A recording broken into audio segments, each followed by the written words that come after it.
Hello everyone, welcome to study job India YouTube channel. Office सहायक भर्ती office attendant recruitment 2025 का official notification जारी कर दिया गया है, जिसके अनुसार कक्षा 10 पास उम्मीदवारों के लिए भर्ती जारी की गई हैं।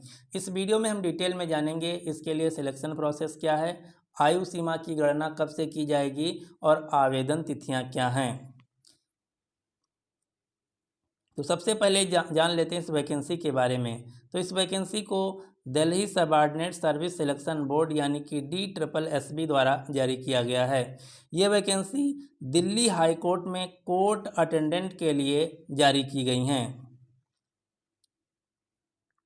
इस वैकेंसी का पूरा नाम है दिल्ली हाई कोर्ट अटेंडेंट भर्ती 2025, जिसमें एजुकेशनल क्वालिफिकेशन कक्षा 10 मांगा गया है।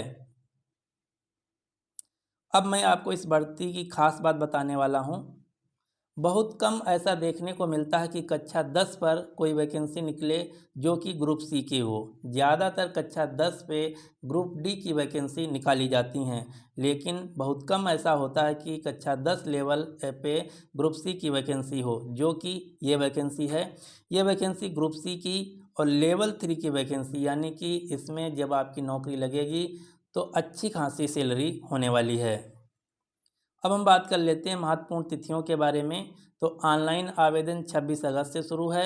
आवेदन की अंतिम तिथि 24 सितंबर है।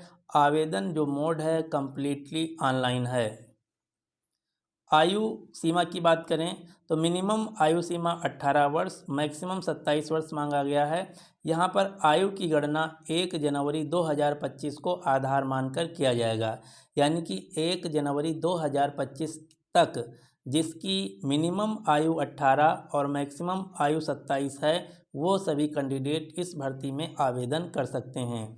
इसके अलावा रिजर्व कैटेगरी के कैंडिडेट को यहाँ पर आयु सीमा में छूट भी दी जाएगी। जैसे SC/ST कैटेगरी के कैंडिडेट को 5 साल की छूट और OBC और EWS कैटेगरी के कैंडिडेट को 3 साल की छूट दी जाएगी। अब हम जान लेते हैं कि इस वैकेंसी के लिए कौन कौन लोग आवेदन कर सकते हैं। तो ये सभी वैकेंसी जो हैं ऑल इंडिया लेवल की हैं, यानी कि आप किसी भी स्टेट से बिलोंग करते हों इसमें आवेदन कर सकते हैं। ये सभी वैकेंसी परमानेंट गवर्नमेंट जॉब होने वाली हैं। इसके लिए आपको रिटन परीक्षा भी पास करना होगा।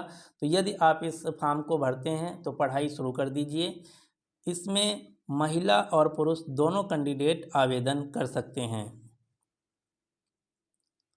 यदि बात की जाए आवेदन फीस की, तो जनरल, OBC, EWS के लिए आवेदन शुल्क 100 रुपया है, जबकि SC/ST और सभी कैटेगरी की महिला उम्मीदवारों के लिए आवेदन निःशुल्क है, यानी कि कोई भी आवेदन शुल्क नहीं देना होगा। अब हम बात कर लेते हैं वैकेंसी डिटेल के बारे में। तो कुल वैकेंसी 334 पदों पर निकाली गई हैं। इसमें 3 प्रकार की वैकेंसी हैं: कोर्ट अटेंडेंट, रूम अटेंडेंट और सिक्योरिटी अटेंडेंट की। यदि बात की जाए कैटेगरी वाइज, तो कोर्ट अटेंडेंट की वैकेंसी 81, अनरिजर्व कैटेगरी में OBC के लिए 95, SC के लिए 23, ST के लिए 32, EWS के लिए 64। कुल मिलाकर टोटल जो वैकेंसी हैं 334 पदों पर भर्ती की जाएगी। अब हम जान लेते हैं सिलेक्शन प्रोसीजर के बारे में। तो यहाँ पर आपको, जैसा कि मैंने पहले ही बताया है, रिटन एग्ज़ाम यानी कि लिखित परीक्षा पास करना होगा। उसके बाद डॉक्यूमेंट वेरिफिकेशन होगा, फिर मेडिकल एग्जामिनेशन। रिटन परीक्षा कैसे होगी, क्या क्या पूछा जाएगा? तो इसमें 4 सेगमेंट होंगे। हिंदी के 25 क्वेश्चन, इंग्लिश के 25 क्वेश्चन, GK के 25 क्वेश्चन और गणित के 25 क्वेश्चन।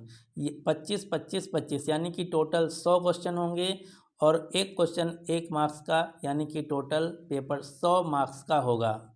यहाँ पर आपको ध्यान देना है, मिनिमम क्वालिफाइंग मार्क्स भी है। या यदि आप अनरिजर्व कैटेगरी से हैं तो मिनिमम आपको 50 मार्क्स लाने होंगे। SC/ST OBC के लिए 45 मार्क्स रिजर्व किए गए हैं, यानी कि यदि आप SC/ST OBC कैटेगरी से आते हैं तो मिनिमम 45 मार्क्स आपको लाना होगा। यहाँ पर नेगेटिव मार्किंग भी होने वाली है 1/4। यदि आपका एक क्वेश्चन गलत हो जाता है तो सही अंक में से आपका 0.25 मार्क्स डिडक्ट कर दिया जाएगा, यानी कि घटा दिया जाएगा। अब बात की जाए कि कैसे हम आवेदन करेंगे, तो इसके लिए आपको नीचे डिस्क्रिप्शन बॉक्स में आपको लिंक मिल जाएगा। उस लिंक पर क्लिक करके ऑफिशियल वेबसाइट पर आप रिडायरेक्ट हो जाएंगे, जहां पर आपके द्वारा जो जानकारी मांगी जाएगी सभी सही सही जानकारी देकर आप अपना फॉर्म भर सकते हैं।